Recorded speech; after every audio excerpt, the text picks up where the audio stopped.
What is up, everybody? Dan and the Fireman. Before we get into some crashes and close calls, I know that's what you guys want to see. We do have a sale going on for the Smart Rider Drill booklet and the cones, 20% off. Go practice 20. Links in the description. But go ahead and practice because it's going to help you out when it comes to riding your motorcycle. So if you just started riding or you want to start taking the class and you're kind of nervous, you only need 10 cones, easy patterns, all the way to expert, really hard patterns. See if you guys can compete with each other and see who's the fastest. But let's go ahead and jump into this video and let's take a look. We're going to be utilizing the plan method. Ooh, that's a little loud for me. We're going to be utilizing the plan method, and we're going to be focusing on the MTC awareness stages and then figuring out what happened like that, okay? Hello everyone, today we Hello. start with the rider who lost focus for just a moment and with Lost focus just for a moment. Consequences. Okay. So we looked, what are we doing? We're kind of like messing around. We have a space cushion up ahead, right? No, we're speeding up. Oh, geez. Okay, so we crashed. So we talk about space cushions all the time and then being aware of our situations. Let's go ahead and see how much more of this snapshot we got. Let's take a look. Okay, is that it? So part of what we also want to do is be able to rescue ourselves or be able to rescue somebody after a crash. So make sure you remain calm, share your own safety. She's calling 911. That's the first thing that you want to do. Get the chain of survival going on. Oh, here we go. We got some firefighters here. Is any of this hurt? No. No? So he's doing a full assessment. He's checking probably legs and arms and abdomen and everything if it hurts. Okay. So you kind of want to check that. If his abdomen is hard or distended, probably got some internal bleeding. That's not good. All right, let's take a look at this. So we need a space cushion. So a space cushion, if you don't know what that is, I put the text up there. Space cushion is this right here. It's what you have in front of you. So part of planning your ride is positioning for safety, locating hazardous situations, assessing if there's going to be any relevant threats, and navigating any active ones. So positioning yourself for safety, you want to have a good space cushion, good line of sight, and have at least one escape route, okay? At least one. I like to have two. If any of you guys know this, you know, one is, or two is one is none. So if one of your escape routes disappear and you only have one, there it is. So you want to have two. So what I like to do when it comes to positioning myself for safety, and I do this kind of in a car, well, you can't really do it too well, but let's just focus on motorcycles. I like to be off to the sides here, okay? Off the sides of my lane. So here's that lane going here. I like to be off to the side because I still have that space cushion. Even if I'm off to the side, all I did was kind of move over just a little bit. Is because if this car just slams the brakes, which kind of happened, right? We're just going to kind of go straight along that line. And there's our escape path all the way to the moon. So we're going to just go and basically lane filter. Our lane splitting, lane filtering is an escape path, basically. And so that's what you kind of want to focus on. So that's why I like to position myself in that way because it's really helpful. And then also you have really good line of sight. You can see what's happening outside of these vehicles because you're kind of stuck staring at the back of this one. Obviously, we weren't paying attention, so part of the MTC awareness stages is to zone in. We want to zone into our ride. We don't want to zone out. That's a white stage.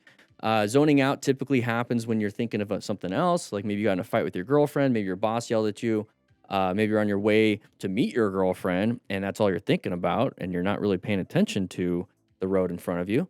So that's kind of scary. And then, right there. So several cars ahead, they are braking. So the car, that's exactly right. So if you see a bunch of cars ahead of the car that you are following and they're hitting the brake lights, guess what your car in front of you is going to do? It's going to apply the brakes. So I like to react to the vehicles ahead of the vehicle in front of me. So if I see the vehicles in front of me applying the brakes, I'm getting ready to apply the brakes because that person is going to get ready to apply the brakes. I like to have that a little bit extra. And that's kind of part of total stopping distance, okay? Perception. So you're going to perceive a little bit further, a little bit sooner, and you can react sooner, and you can stop sooner. So if we were positioned a little bit better, we might not have ran into the back of the vehicle. But at this speed, you can do some really good progressive braking. That's really important. So doing the oh my, everyone's going to do that. Everyone's going to have that initial reaction. He started applying the brakes. You see how he kind of leaned forward. But if we failed, right, and we were over here on this side, we could have just kind of kept going, or it could have been an easy just adjustment. So position yourself, guys. Just position yourself. Part of plan. Position yourself. It's very important. It's going to help you out if you fail to pay attention. Bad impact. So mechanism of injury on this one, guys, is that frontal impact. We're going to slide across the gas tank. We're going to hit our genitalia. Please Do not look up open book fracture with safe search off on Google. Not a good idea. I wouldn't recommend it, but that's probably what's going to happen here. Maybe bilateral femur fractures hitting the handlebars, a little bit of a skier's thumb, breaking a thumb. You know, overall, not very good. Not very good. So let's go ahead and move on from this one. They're doing their assessment. Very good. Look at his arm, though. Look how juicy that arm. Look at that. Damn, triceps. All right, here we go. Oh, we got a corner coming up. You see that sign right there? Sharp left, sharp right. Okay, pay attention to those. Pay attention to those. It's going to let you know. So we're going up to here. What do we got? We're going a little bit fast. Ooh, a little bit too much rear brake on that one. And then we tumbled. So, I know a lot of you guys are here for the crashes and stuff, but we talk about the safety part. So we're going a little bit too fast coming up to this turn. Can't see much. And the reason why we started fishtailing is we slam that rear brake. So typically in a panic, when it comes from a driver to a new motorcyclist, is that we're used to applying gas and then brake with our right foot. What's the lever on the right foot, everybody? Write in the chat. It's a pop quiz. I'm not even going to say it. You better be paying attention. What's that lever on the right foot? All right, so we're coming up to here. Rear brake is I guess I kind of gave you the answer. So rear brake, we slam that rear brake because we're so used to that. It's a natural thing that we've been trained to do if we come from cars to motorcycles. Slam that rear brake. You see how the headlight is turned towards the left, but our handlebars are straight? Yep. Rear tire started losing traction. So instead of like panicking, let's slow it down. Let's do a little bit of slow look, press, and roll, okay? Let's go ahead and do a little bit, slow it down before the turn. Not much we can do in this situation outside of releasing that front or that rear brake and really focusing on that turn, really focusing on paying attention to that so that you aim for it.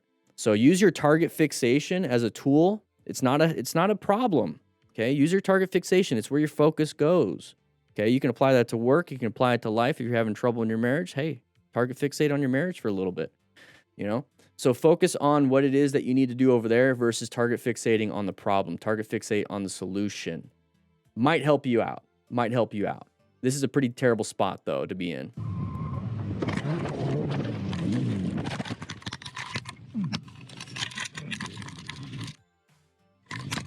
All right. Oh, we get an extra view. Okay, let's take a look at the extra view. Let's see what happens. So our buddy behind us didn't panic and crash. Hopefully he can rescue. Hopefully he can rescue. All right, what do we got here? What do we got here? Let's take a look. Oh, a little impact from our buddy. Wasn't paying attention.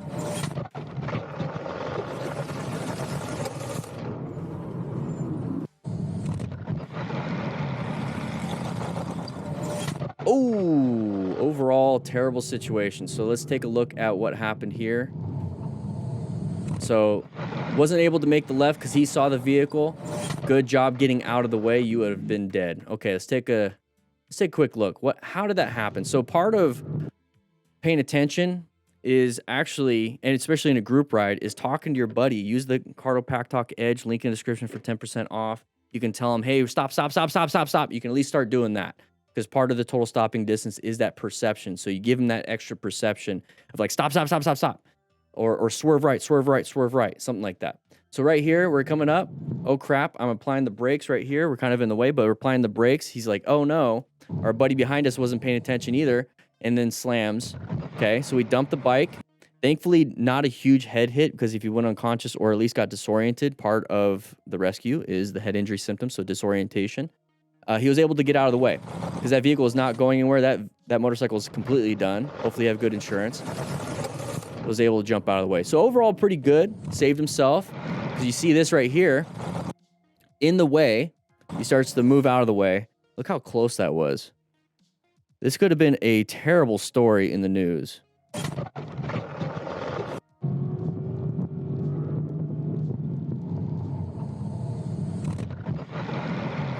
The other guy stayed up. That's pretty good. Overall, terrible spot. Let's take a look.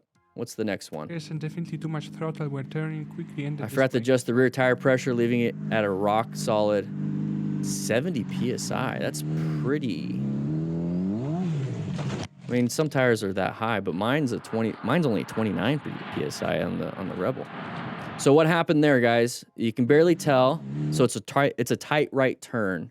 So we're doing a tight right turn. So we're gonna have to turn our handlebars, do a little bit of counterbalancing, look where we want to go, friction zone, a little bit of throttle control, get yourself out of there. Once you get straightened up in that turn, then you can give it more throttle. And that's what we do when we practice the Smart Rider drills, is that you're gonna be practicing 20 plus drills, and you're gonna be doing a lot of stuff with that friction zone throttle control. So very important. Go ahead and grab one, 20% off. But we slid out. We gave it a little too much throttle, spun it because we have no traction at this point, and it's going to make the bike slide out from underneath us. Now, gravel could be a thing. Poor tire tread could be a thing. Too much PSI can make the tire just basically rock hard. Not good. All right, what do we got here? We got little fins. So we're riding, having some fun. What does that speed look like? We're in third gear. Okay. What do we got here? Road surface is a little bumpy. Oh, that's going to cause that. Oh, bike wants to maintain equilibrium. So we were going through the corner. It was pretty bumpy, and we're accelerating. So it could be a problem with his shocks, his front suspension. Could have some fork oil leak. Could have some issues there. Could be low tire PSI. He wasn't really accelerating too hard. So to me, it sounds like it's going to be the road surface is really bumpy and port maintenance on the bike, which is going to cause that. Now, what's happening there is handlebars are attached to those front forks, which is attached to the tire. So what do you think the tire's doing? It's doing this too. That front tire's doing that, which is going to cause your hands to do this. Not much you can really do at that point. You're kind of a victim of physics at this point, but the bike does want to find balance. So hopefully it does. At this point, check your pants because you're going to have to get a new pair. All right. Nice little mob ride. We're going to do some wheelies. I'm probably going to dump the bike. There it is. So when we talk about the Smart Rider principles here, the acquires and use personal protective equipment, this is kind of why, because once we hit, we are sliding. Now we're sliding on our stomach. We're sliding on our knees and our pelvis area, and our face hits the ground. We have gloves, our hands, right? Arms, all up in here, getting road rash. And if you guys didn't know, and I know it's different in some places, is this line right here is about 20 to 25 feet. Doesn't look like it when you're driving, right? And then the gap in between the line is about 30, close to 40 feet. I could be wrong on some things because different places have different things, but he's sliding at least a football field. So imagine sliding, well, maybe not this guy, but he's sliding at least half a football field on gravelly asphalt, which is basically sandpaper, and your skin will start getting ripped away. So allow your gear to get ripped away, not your skin. So at this point, what can you do when it comes to rescue? First, pull off to the side, ensure your own safety, call 911. I think in this group ride, they're going to check first before calling 911 because they might be doing something illegal. But take care of that road rash. It's not good. All right, my buddy riding through a metal thunderstorm. No panic. All right, very nice. Filming with a potato. It's very good. Okay, can't see much. Oh!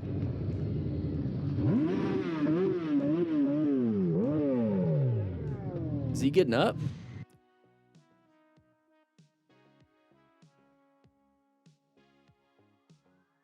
That was interesting. I'm more concerned with the guy that hit the car. Okay. So how did that happen, everybody? Right in the chat, I'm going to give you like 2 seconds, and I'm going to just start explaining it. 1, 2. A little too fast in the corner. What happens when you accelerate? You guys know this. What happens when you accelerate? You start to go straight. Okay, my beard is a little nuts right there. You start to go straight. Okay? When you accelerate, you start to go straight. So when we're in a corner and you accelerate, we need to make the corner. So don't accelerate super hard. You're going to start wanting to go straight. This is why when MotoGP and like a bunch of different advanced riding skills is that if you do want to accelerate into a corner, you do have to give it a good body angle. You have to start leaning in to the corner, allow the bike to be a little bit more upright, and allow that concave of the tire to kind of lean in with it just a little bit. and make that turn. Or if you're just a brand new rider, how about you do a little bit slower? You don't have to worry about these advanced techniques. Just go a little bit slower, enjoy the ride. So we have that impact. It's going to be a sudden deceleration. How do we rescue? And first, we have to remain calm. We're going to have a bunch of debris, handled it well, pull off to the side, call 911, make sure that you can actually stop any major bleeds. Because this guy is not going to be doing too well. So when it comes to mechanism of injury on that one, it's going to be that right side of his his left side of his body that hit the motor or hit the car. So we have left leg issues, possibly. Maybe right or left hand and arm, but more likely that left leg. So him not getting up out of the road is not a good thing. You can kind of help him out if you need to, but mainly control traffic until everything is safe to do. All right, Dutch Motorcycle Madness. All right, lane filtering. What are some common problems when it comes to lane filtering? Escape paths. You really only have acceleration and deceleration. It's hard to swerve. What do you guys think is going to happen here? This is what typically happens with the lane filtering thing. 3, 2, 1. We're going to have a car pull out in front of us. Let's see. Let's see if that happens. Where the biker quickly learned how dangerous speeding can be. The driver, without any signaling or Watch out for those big gaps like that one on the left. Okay. In front of the approaching rider. Gap on the right. Oh, nice little impact. We didn't even get to see it ahead of time. Let's see what happens here. Let's see.